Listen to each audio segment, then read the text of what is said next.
Hi, this is Dr. Jim Fazone. I'm here with Gary Mattia, and you are in the principal's office.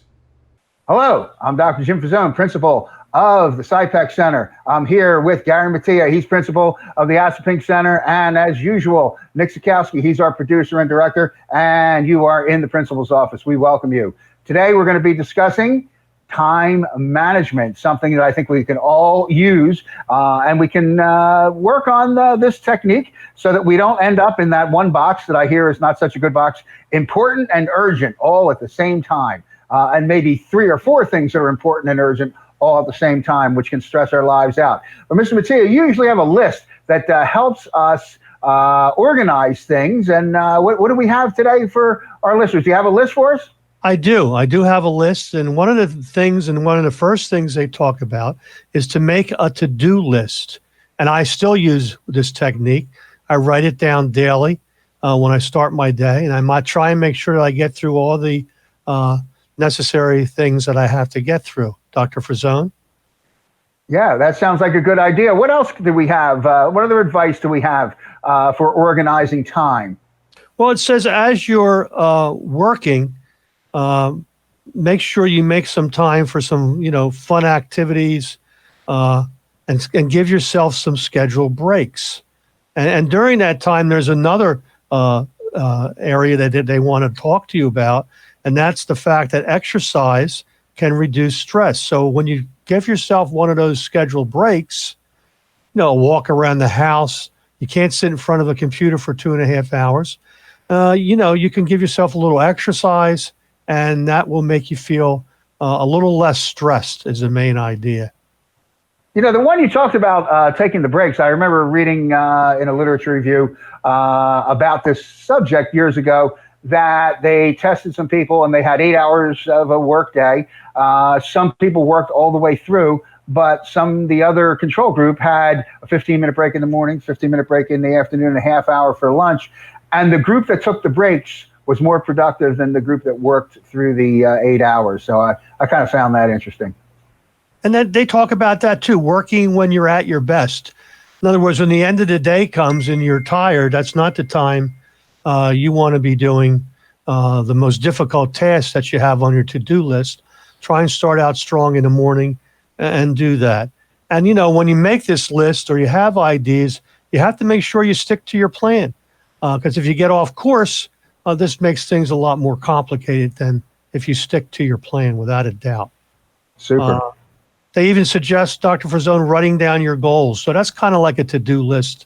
It goes hand in hand. And this is a really great one. When you've completed your tasks, then reward yourself with something. A nice reward, whatever your favorite snack, or later that night you're going to watch a video. Dr. Fazone, I like videos. Right, fishing would be a good one, or for you. Reading something enjoyable would be great for me. So kind of reward yourself when you do that. And I think one